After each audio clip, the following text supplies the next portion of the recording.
Good afternoon. It's wonderful to be with you. And Professor Walt, thank you so much for coming to Chicago on this beautiful weekend. It's a pleasure to be back here. The weather is just like I remember.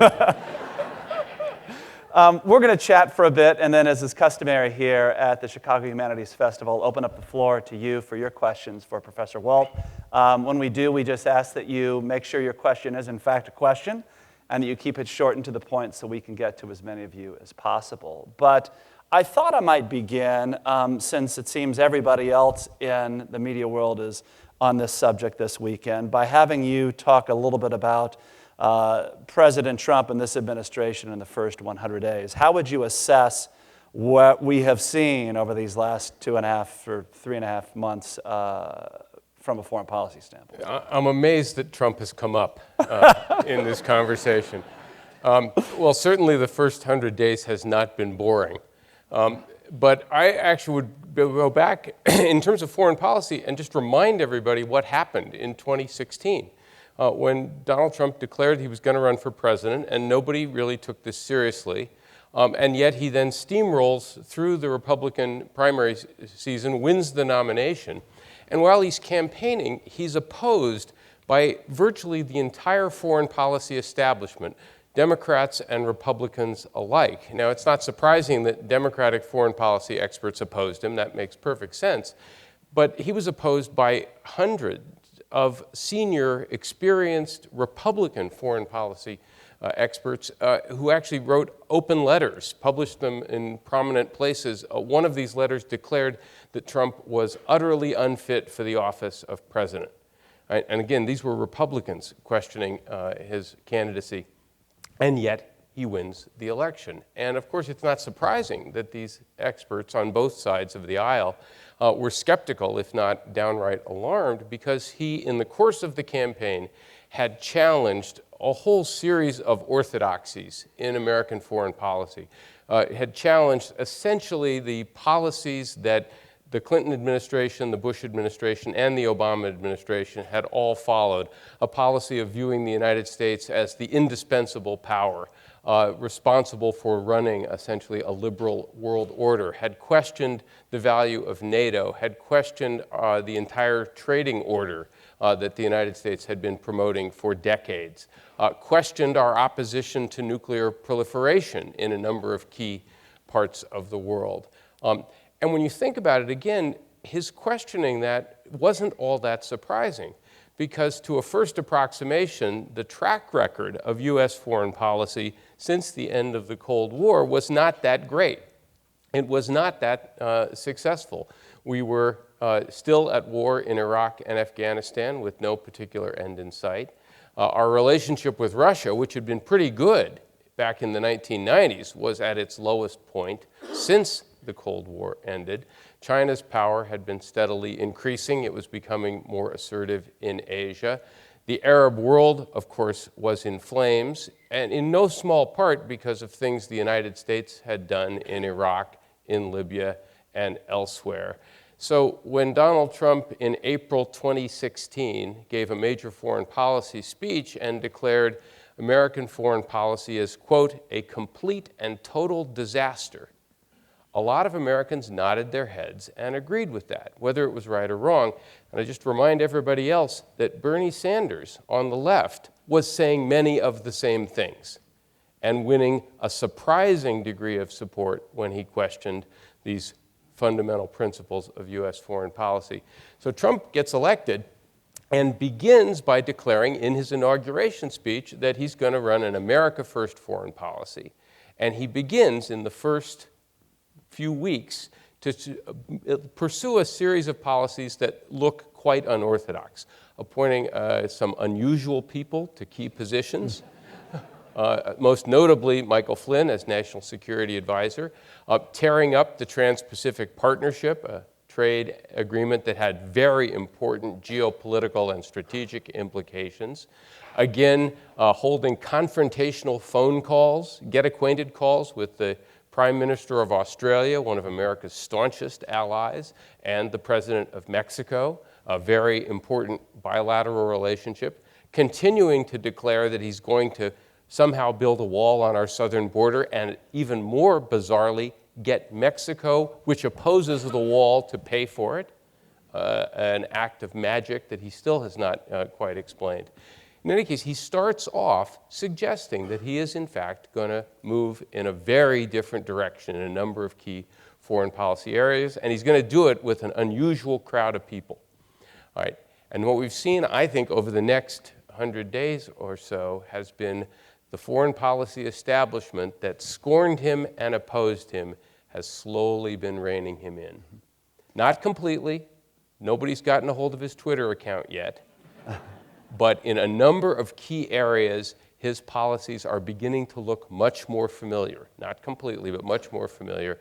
And in fact, in some cases, not that different from what I suspect a President Hillary Clinton might have done. And what explains that? That the flip-flops, of some have said it, the reversals, the evolution in policy, whatever you want to call it, over really the last 20 to 30 days almost. Yeah, I think there's several parts to it. One is that Trump, in fact, was not deeply informed about foreign affairs, and he didn't have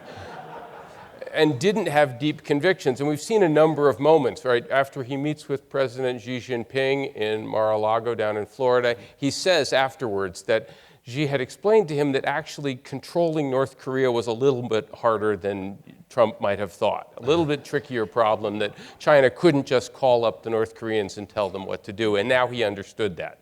It's a little bit like learning that healthcare is a little bit more complicated than he thought. Similarly, I think he has been educated in a number of realms. And just as a footnote here, the same process, by the way, happened to Barack Obama when he became president. There were a number of things he had said he was going to do or was committed to as president that he began to be educated on and gradually changed his mind. So part of it is that Trump has learned more. A second problem, though, is that Trump actually, whatever you think of him and his ideas, faced a fundamental problem of personnel if he really was going to pursue a significantly different foreign policy. He could appoint a bunch of people who agreed with him, people sort of maybe from the Steve Bannon wing of American politics, and a few people like Mike Flynn, maybe Sebastian Gorka, et cetera, might be part of that wing. But these are all people with no substantial government experience. They've never really run the country's foreign policy. And if you appoint people who just agree with early Trump, they're going to make an enormous number of rookie mistakes. And we've seen a few of those already. Or you could appoint people who were experienced, who had done this before.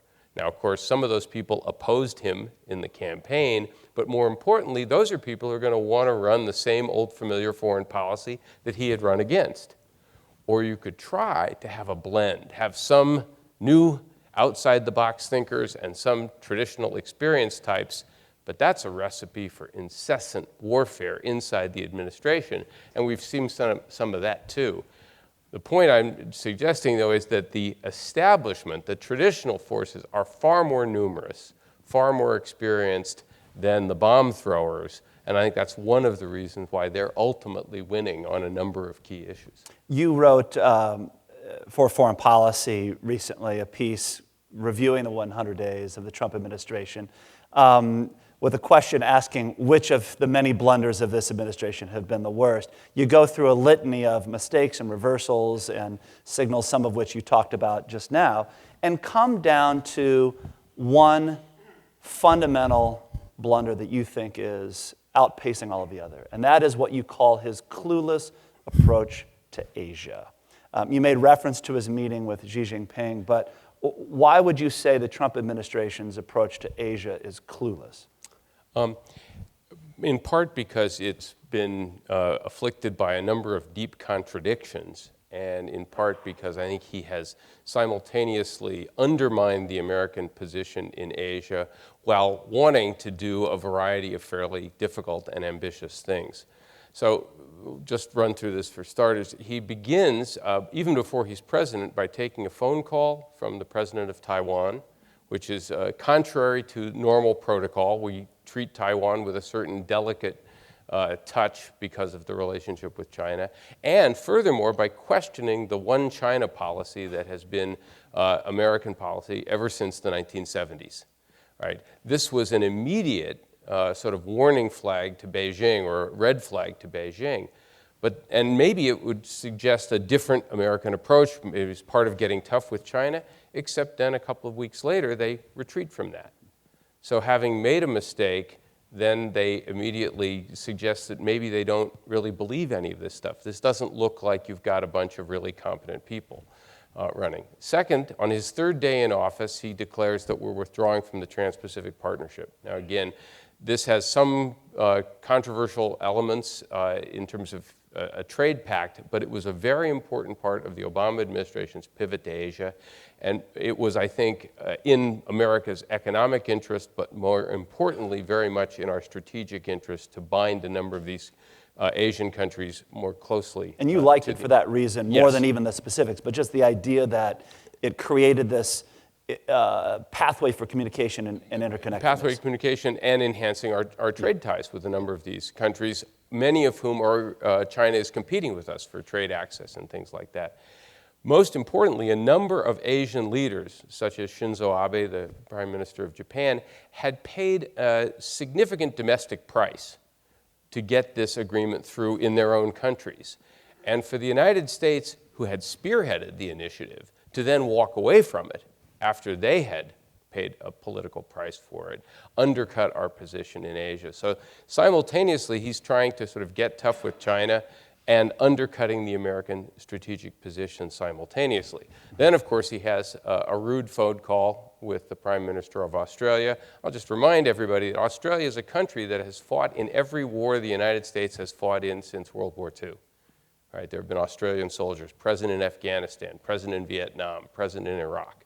Right, and to schedule a phone call that's supposed to last an hour, it's a get-acquainted call, and to berate the Prime Minister of Australia over their immigration policy, and then to cut off the phone call after a half an hour was not necessary. And this, by the way, if you looked at the Australian newspapers, this did not play well in Australia, as you might expect. And then finally, we've had this slightly comic opera dealings with North Korea. Now, North Korea is a serious problem. First, Trump says that China has to solve this problem.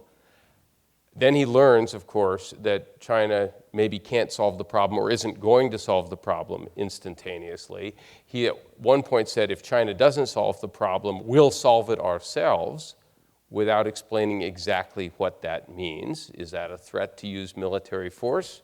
Well, perhaps, but there are no attractive military options for dealing with the problem that is North Korea.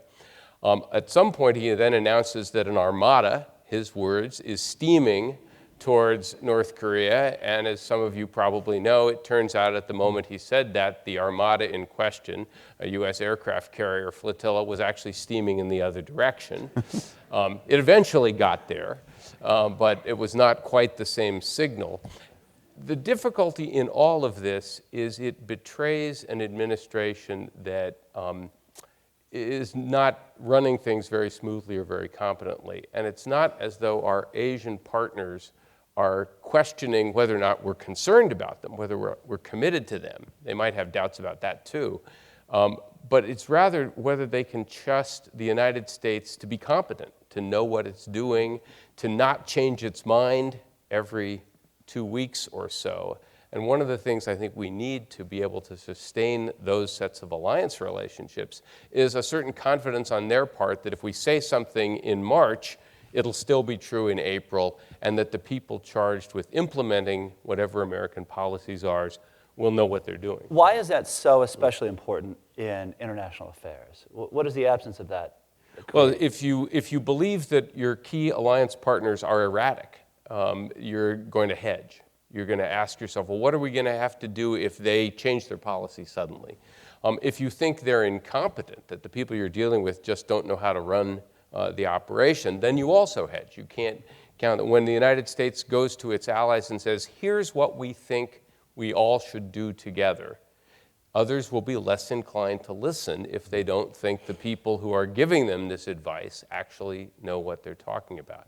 And the reason I said this was the biggest error so far was based on my belief that the relationship between the United States and China is going to be the most fundamental relationship in world politics over the next 30, 40, 50 years.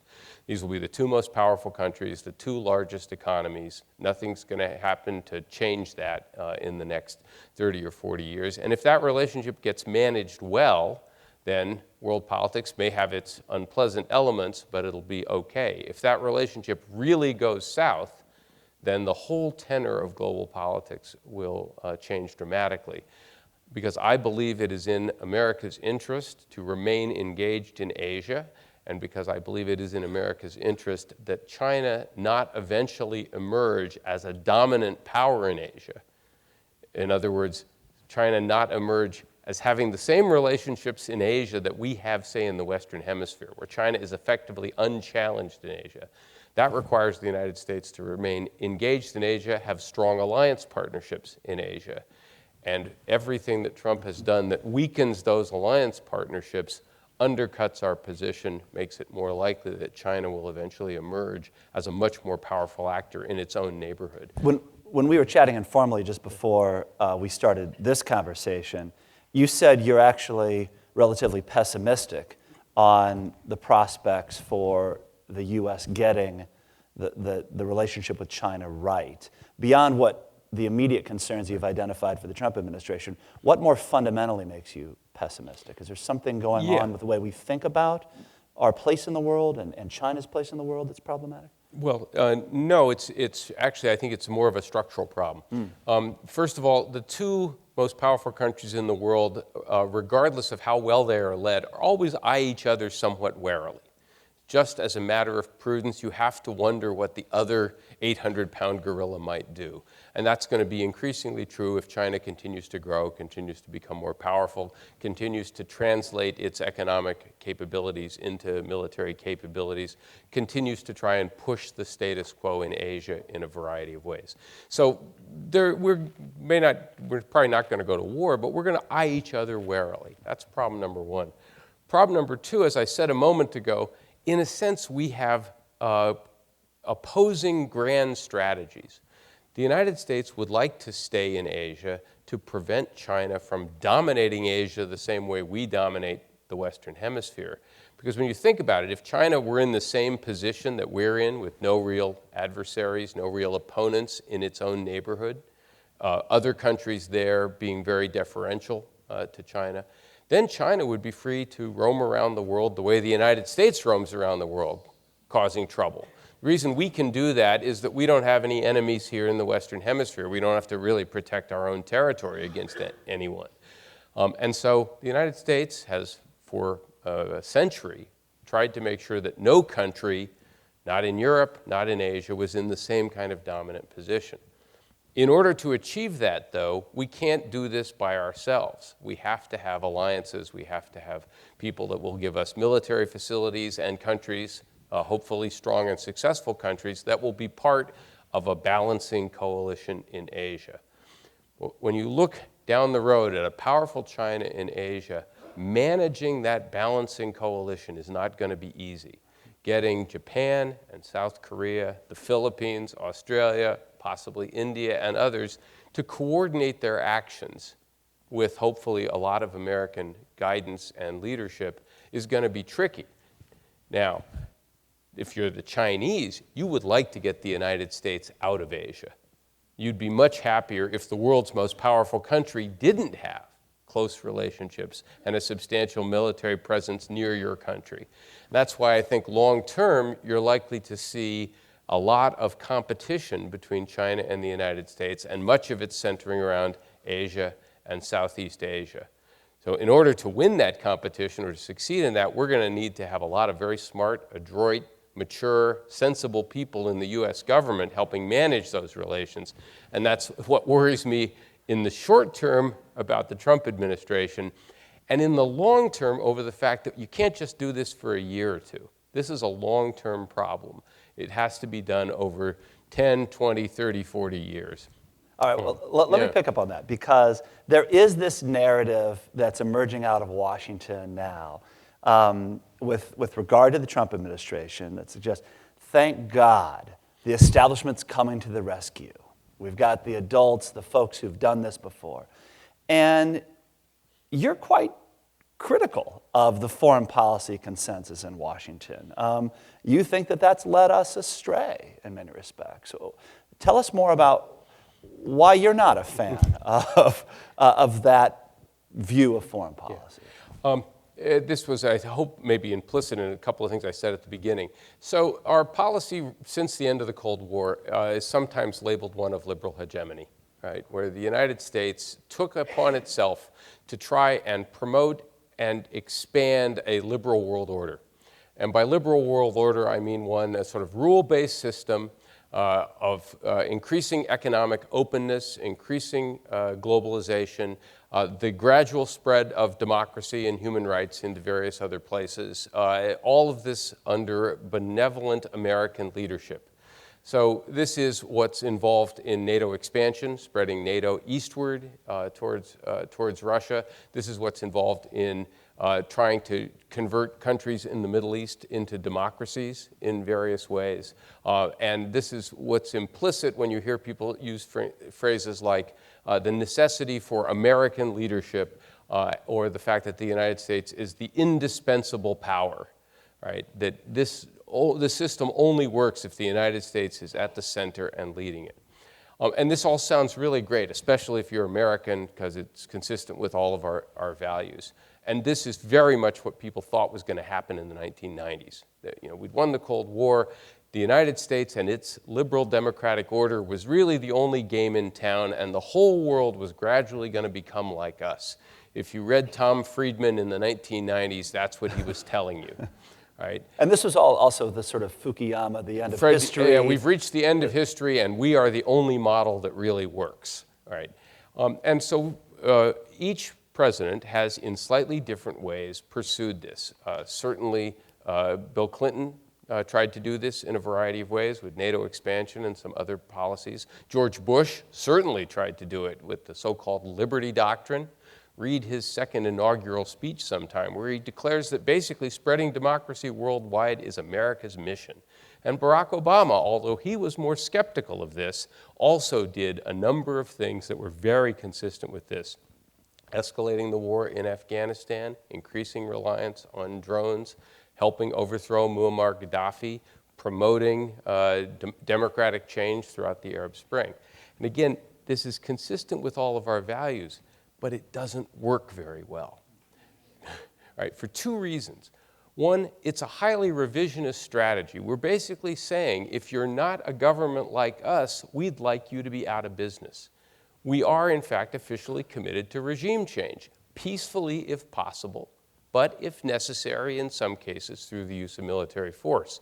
Well, once that becomes our policy, then a number of countries that feel threatened by it are going to do things we might not like to prevent that from happening, like acquiring weapons of mass destruction or reoccupying Crimea or a variety of other things. All right. The second thing is when we do succeed at toppling a government or overturning it, we don't get a nice liberal democracy.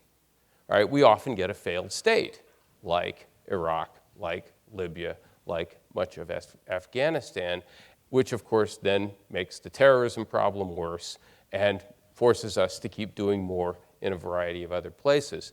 So the strategy of liberal hegemony that we've followed for the last 25 years sounds good on paper, but works terribly in practice. And what's fascinating is, of course, Donald Trump ran for president opposing this. He said explicitly, we're going to get out of the nation-building business, which of course makes perfect sense. Now, for somebody like me, I would like to get out of that business too, and I would like to do a number of things that sound a little bit, not entirely, a little bit like what Trump was talking about back in the campaign. And so if he's being captured by the foreign policy blob, to use the phrase that Obama's chief speechwriter used for it, that's not necessarily good news, because it means we're gradually being drawn back to a set of policies that haven't worked very well for the last 25 years, but we've got an even more erratic person trying to implement these unwieldy set of policies. So I guess the way I'd put it is that this is kind of a missed opportunity, that if Trump had been a more sensible, disciplined, thoughtful politician, he might have been able to move us in a more sensible and prudent direction, but I think he's already missed that opportunity. I want to talk more about what advice you would have given or what you would like to see, but I just want to stay with this critique for a moment because there are two things that come to mind. One is just to have you from a realist perspective, sort of transplant all of us to inside the Kremlin and help us understand what the moves of the last 25 years that the United States has made look like from the perspective of not only Putin, but other leaders inside Russia. So let's start there first, because I think sometimes we don't put ourselves in the position of another nation when it comes to our policy objectives. Yeah, I think that's right. When I teach classes at the Kennedy School, one of the lessons I keep trying to instill as much as I can with my students is that you have to try and look at most foreign policy problems from the perspective of the other actors that you're dealing with. That doesn't mean you have to agree with them. That doesn't mean you have to think their worldview is correct. But if you don't understand how they see things, it's going to be hard to get them to do the things you want, hard to structure a set of responses that will move them in the right direction. And I think in the case of Russia, we have a situation where we have, for the most part, over 25 years, largely paid no attention to how our behavior looks to Moscow. So we are victorious in the Cold War. The Soviet Union falls apart due to mostly its own failings, but a certain amount of pressure. And the United States plays a very adroit diplomatic game in sort of taking the Soviet Union apart and consolidating our position in the former Warsaw Pact. In particular, getting the Russians to go along with the reunification of Germany, at which point James Baker, Secretary of State, makes some verbal pledges that NATO will not expand further east. These are never written down. This is not codified. It was a mistake of Gorbachev at all not to get this promise in writing, but he did say it verbally on more than one occasion. All right. Since then, what has the United States done? The United States has continued to move NATO eastward. Hungary, Czechoslovakia, Czech Republic, and then Poland, then eventually into the Baltic states. The United States proposes Georgia for former Soviet Georgia, but Georgia for NATO membership. That's turned down by the rest of NATO, but it's never officially withdrawn. And then the United States and the European Union begin to cultivate closer ties with Ukraine, with, I think, the best of intentions. That is to say, we weren't doing these things as anti-Russian moves. And every time the Russians protested, the American response was to say, this is not an anti-Russian gesture. We really are not doing this. We're doing this because these countries want to be part of the West, etc. But the point was not what we thought we were doing. The point was what the Russians thought they were doing. And one way to think about this is ask yourself just how sensitive the United States has tended to be whenever hostile powers were interfering in some fashion, even a very limited fashion, in the Western Hemisphere. So back in the 1980s, as some of you will remember, there was a revolution in Nicaragua, and the Sandinistas, right, started cultivating closer ties with Cuba and a little bit with Moscow. Nicaragua was a country of, 7 million people in those days, less than the population of New York City. The United States organized a rebel army, the so-called Contras, to overthrow the government of Nicaragua, even though it was a tiny country of no strategic importance whatsoever. Now, if we could do that, you can imagine how Russia, which is a much weaker country now than the Soviet Union ever was, Russia would be sensitive to the United States perhaps one day incorporating Ukraine, a former part of the Soviet Union, with 40 million people or so, into NATO, right? And therefore, why Putin would do what he did, which we don't have to approve of or don't have to like, but we ought to understand the motivation, why Putin would do what he did. Now, you could add to that a number of other things. The United States tore up the Anti-Ballistic Missile Defense Treaty. The United States toppled Gaddafi, who had been a nominal Russian ally for a long time, even though the UN Security Council resolution didn't authorize overthrowing Gaddafi.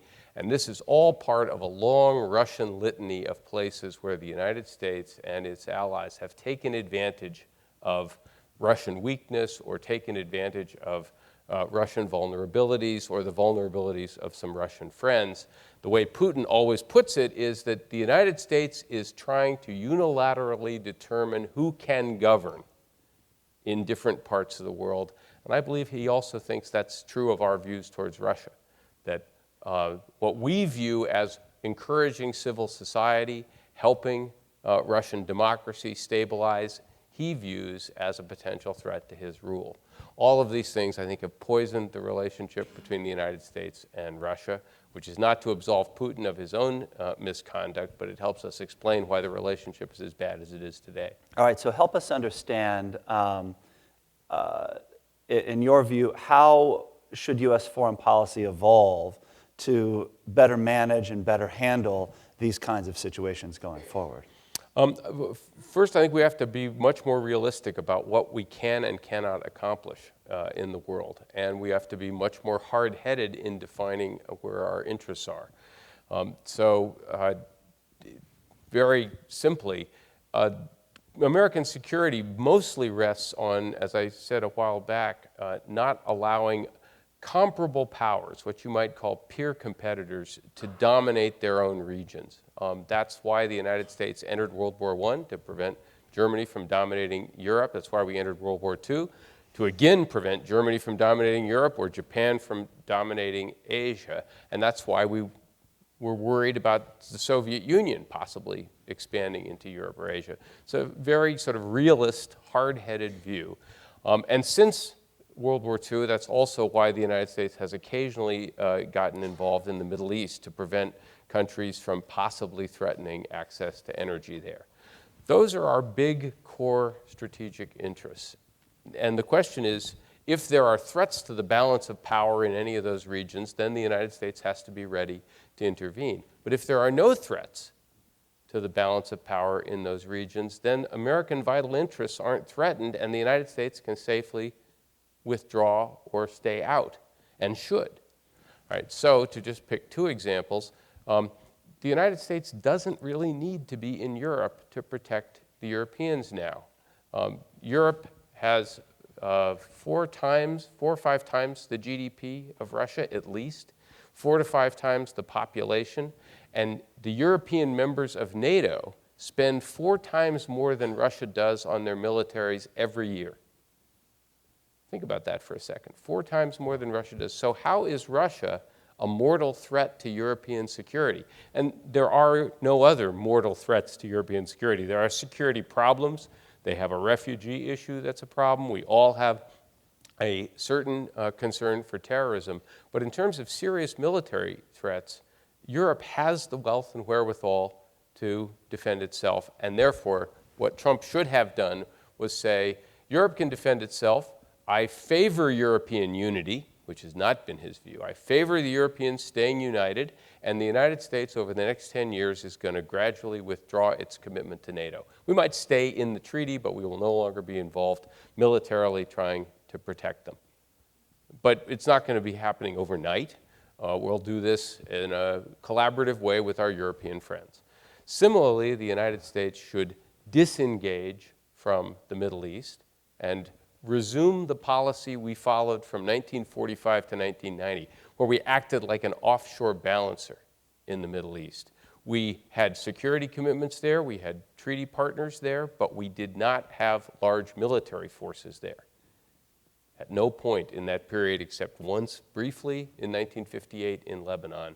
And then the first time we actually got actively involved was the first Gulf War in 1990-91. Third, we do have to, as I've already suggested, pay more attention to the situation in Asia. So I think Obama was right, that pivoting to Asia, focusing more strategic attention there makes sense, because that's the one place where the balance of power might be affected.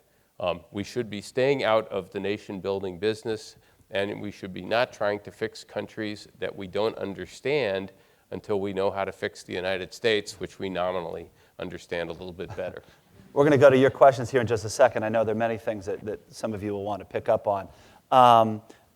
So if I understand you correctly, you would actually go much further than the Trump administration on NATO, which has simply suggested that the U.S. reduce its contribution, the proportion of the defense budget that comes from the United States. You're saying to withdraw entirely, phased out over a period of a decade or so. Either withdraw entirely or remain as a member of NATO, but now no longer militarily committed, right? That is to say, we would come into, if there was an attack on a NATO member, then the United States could mobilize forces. But we would not, for example, if there was trouble emerging, immediately feel like the American response was to send an extra battalion or send an airborne unit or whatever. One problem we have now, given that we have allowed, one could even argue encouraged at times, Europe to let its military capabilities atrophy, that when trouble does happen today, yes, American reinforcements are necessary to reinsure a number of European countries. That's why you can't do this in 2 weeks, why you have to make it clear that you're going to start reducing the American commitment and allow the Europeans to then rebuild their forces. There's some evidence that they are starting to do that. But you don't necessarily declare that NATO is obsolete and that we're just going to get out. Would that invite or create the possibility that those European leaders who are concerned about security or have a vested interest in the status quo deepen relationships with other players in the world, i.e. China or Russia or other powers that might be more threatening to the United States' interests? This is a really interesting question, and I actually think we'll see this play itself out over the next 10 or 20 years. If I'm right that the real problem for the United States is going to be the relationship with China, and if the United States begins to focus a lot more attention on Asia and that particular competition, then you have to ask yourself, well, what's the European role there? And the answer is not much, right? It's not really in Europe's interest to help the United States deal with or balance China. There's no territorial problems, and in fact, Europe's economic interest will be to maintain a profitable economic relationship with China as the world's second largest economy, even to the point of selling them military technology, or at least technology that has military uses. Chinese submarines today have German diesel-electric engines in them, right? So if the United States in the Cold War went to its NATO allies and says, we don't think you should sell advanced technology to the Soviet Union, our NATO allies said, we agree, because they didn't want to make the Soviet Union any stronger. In 20 years, if we go to our NATO partners and say, we don't want you selling anything to China either, I suspect our NATO partners would say, what are you talking about? Of course we're going to do that. That's not our problem. It's not our particular concern. I could be wrong about that, but I believe that's actually going to create even greater frictions between the United States and Europe over time, not to the point of serious rivalry, not to the point that we view them as our enemies or anything like that, but it's going to be harder to collaborate on that very fundamental issue because our interests are not going to be as aligned. One last question before we take questions from all of you. There's certainly much in your approach that would resonate with popular opinion polls around foreign policy in terms of withdrawing from foreign intervention to such a significant degree as we saw in Iraq, et cetera, regime change, the opportunity to reduce defense spending in certain key areas and reinvest it back at home. However, one of the major critiques posed against realists is the whole question of human rights and American values in situations all over the globe where we've seen certainly historically, and we've seen now with Syria and so many other places, and Rwanda, and on and on. So what role should human rights play in the way we think about our engagements and our relations with others? It's a great question, and I think it's one that people like me, but also almost every politician, every political leader ends up having to wrestle with, because it's inescapable that there are times when your moral instincts or your moral commitments are at odds with strategic imperatives or even economic interests. There are times when they're aligned, and that's very comfortable. We're sort of doing what's good for your overall power position is also consistent with values, but we constantly see these trade-offs, whether it's with allies who have very different political systems. We still have a close partnership with Saudi Arabia, and Saudi Arabia doesn't look like a democracy, doesn't have the same human rights policies we have, et cetera. Today, right, President Trump has invited the President of the Philippines, Duterte, to visit the White House, even though Duterte is being investigated by The Hague for possible complicity in war crimes, in the conduct or gross human rights violations in the way they're waging this drug war in the Philippines. You could make a defense of that by saying it's shoring up a critical strategic relationship, and that's indeed the way the White House is spinning it. So this is a perennial problem. The way I try to square it, for what it's worth, is to say the United States, I think, consistent with its values, always has to take human rights concerns seriously and never sort of pretend that they don't matter, that they're not a concern. We are going to, on some occasions, make compromises with those values, because otherwise things are actually going to be substantially worse. We should, as a matter of practice, not endorse anything that makes human rights conduct worse, and we should be pushing both our allies and our adversaries on this. And then finally, even someone who has a sort of more restrained view of what our foreign policy ought to be has to recognize there are going to be times when we ought to use the power that we have for essentially purely humanitarian reasons. But we have to do that pretty realistically. That is to say, when we're confident that the problem is really a grave one, and when we're very confident that our action will in fact make the situation better. So I believe the Obama administration had the best of intentions when they went into Libya, but they didn't understand what they were getting into, and they didn't understand that they were quite possibly going to make things substantially worse. I also believe, by the way, that Barack Obama was wrestling with precisely this trade-off when he did not commit the United States to intervene more extensively in Syria. It is not true that the United States has not been involved with it. We've been involved there in a variety of different ways. But the decision not to get more deeply involved, I think, reflected his sense that we could easily make things worse as make things better, and that therefore that was one we were going to stay out of. I should mention those. I think these are amongst the hardest cases to ever reconcile or see a really clear path towards. Yeah. Let's take your questions from the audience. We have, let's see, microphone here. We've got a couple of hands here on the end, and we'll try to get around to as many of you as possible. Yes. Thank you for that very succinct, I would say, geopolitical education. Two questions. One on Turkey. What do you think is happening in Turkey? And you think Turkey remains democracy 5 years from now, or even before that? And what do you think of the Iran deal, and where do we go with our relationship with Iran? Because these are really two very important countries that could determine what happens in that region. Okay. With respect to Turkey, I think what's happening in Turkey is a tragedy. And I say that as someone who was really excited, even optimistic about what I thought incorrectly the AKP, the ruling party in Turkey, was attempting to accomplish early on. They had, I thought, successfully managed to move Turkey past its militarily dominated politics for a long time. They had opened up the educational system. They'd certainly streamlined and opened up the economy in a number of ways. And 10 or 12 years ago, they were pursuing what was then called the zero problems with neighbors foreign policy, which was, actually, if you look at what they were saying, I thought was just brilliant.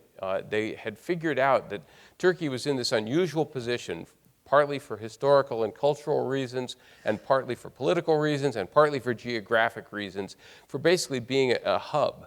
And they could talk to anybody for a brief period. They had ties with Iran, they had ties with Hamas, they had ties with Egypt, they had ties with Israel, they had ties with us, they had a good relationship with Russia. If you wanted to do business there, the Turks were the ones who could help you do political and diplomatic business. And I thought this was brilliant. And unfortunately, I believe this has succumbed to the personal ambitions of Prime Minister Erdogan, President, soon to be President for life, Erdogan. And the consequences of this are, I think, for Turkey, let alone the rest of the world, are going to be deeply unfortunate.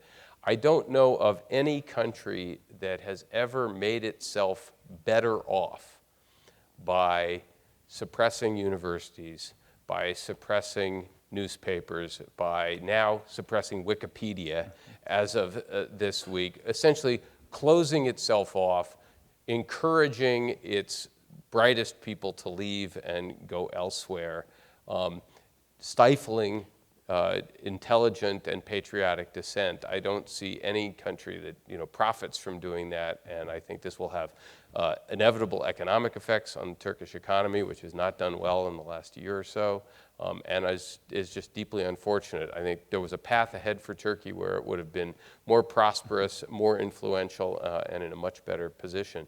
And, by the way, zero problems with neighbors a dozen years ago. Now, of course, Turkey's in a position where it's got problems with all of its neighbors. And again, partly because of, I believe, the willful responses of the prime minister. The Iran nuclear deal. I think the Iran nuclear deal was exactly the right thing to do. It culminated, of course, a long period where the United States attempted to stop Iran from developing a nuclear weapon by refusing to talk to it and by threatening to overthrow its government.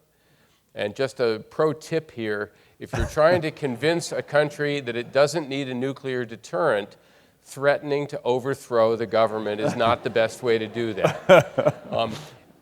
And the result of that policy, by the way, was that Iran went from having 0 nuclear centrifuges operating in the year 2000, 0, to having 19,000 or so by the time the deal was struck. The deal brought them back to 7,000 or so, and has a variety of safeguards and other measures and other changes that Iran has agreed to keep them some distance away from being able to develop a nuclear weapon. So I think the deal was a good deal, but that entire period is not a wonderful case study in effective American diplomacy, because we basically spent a dozen years refusing to talk to them, right? And that's usually not the best way to make a deal. Now, the only other thing I would say is my own view is that this is looking like something of a missed opportunity, because we should be exploring the possibility of having a much more cordial business-like relationship with Iran.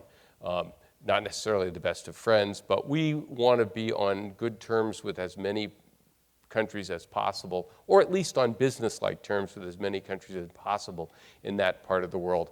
In part so we don't drive Iran into the arms of China, and in part so our other friends in the Middle East are incentivized to occasionally do some things to keep the United States happy.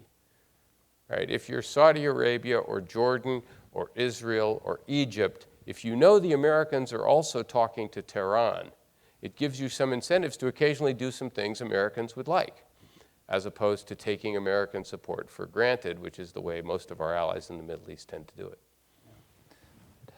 Hand up there.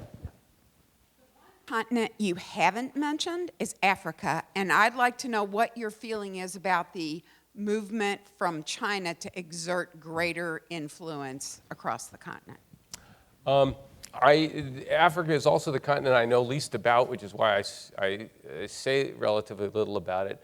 But I'm actually more sanguine than most people are about the idea that China is going to acquire enormous influence over countries in Africa. China has an active economic role there, has been involved with a variety of infrastructure projects, et cetera.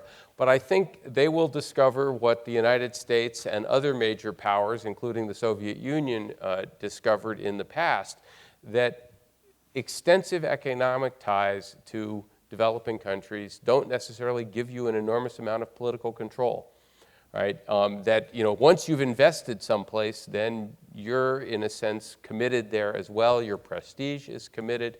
Your costs are sunk there, and you can't necessarily get whoever's in charge to suddenly do your bidding by threatening to sort of, well, if you don't if you don't do what we want, we'll dismantle that dam and take it home. Right. It sort of doesn't work that way. And if the Chinese are investing in a lot of these places, they're going to have incentives to try and get along with whoever is running these different countries. So it's something I think keep an eye on, but I don't regard it as this sign of sort of, some kind of large-scale Chinese campaign to take over the world or anything like that. One thing you should note is, as China, assuming China's economy continues to develop, they are going to exert more weight in world politics. That's what we've seen over the last 20 or 30 years, and there's nothing that the United States, I think, can or should do to prevent that, except, of course, compete ourselves by having our own economy perform as well as we can, and by having smart diplomats that can help persuade other countries to see things our way, as opposed to seeing things the Chinese way. We would like the American model, if you will, to continue to be a more attractive one than whatever the Chinese model might turn out to be. And I admit that President Trump may not be helping in that regard, but it is worth noting that there are relatively few American hedge fund billionaires busy buying condominiums in Shanghai so that they have a safe place to get to if things go south here in America. Whereas there are lots of Chinese millionaires and billionaires who would like to have property in the United States and would like to have a visa that would let them live here for opposite reasons. So we still have a number of attractive features here that may not be true in some other countries. Take other questions. So we've got a hand there. We'll go two there. This will be our last question, actually. Oh my gosh. I've talked too long.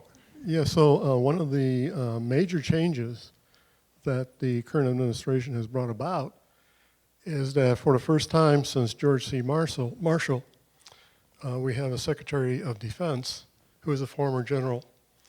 And it seems also that the current administration is giving the military a much freer hand in determining how to deal with military issues. What is your opinion with regard to these changes on foreign policy? Thank you. The question is exactly right. The military presence in this administration is higher than in previous ones. That's not an entirely novel development. You could argue that this trend has been going on for a long time. You've had people like Colin Powell, who was also a general and who'd had a number of political roles in different administrations, who eventually ends up as Secretary of State. So it's not entirely novel with the Trump administration. In general, I think, first of all, civilian control of the military is a well-established principle, and therefore having James Mattis, a retired general, as Secretary of Defense is not a disaster in and of its own right, but it's not a great precedent. And that's not a criticism of him, of Secretary Mattis per se. The bigger concern I have is that the number of key officials that have a military background, H.R. McMaster, who's now National Security Advisor, is also a retired general, is going to incline the administration towards what are essentially a set of easy options. We still have an incredibly capable military, and there's lots of things it's really good at doing. And a lot of those options are easy for a president to order, as we saw with the cruise missile strike into Syria. Right? You look like you're doing something, no Americans are killed, the costs have already been absorbed, et cetera. And by the way, Barack Obama found this hard to resist as well in his greater reliance on drones and special forces and things like that. And what troubles me about this is if you think about the last 25 years or so, the principal failures of American foreign policy have not been our inability to blow things up. Right? We're pretty good at that.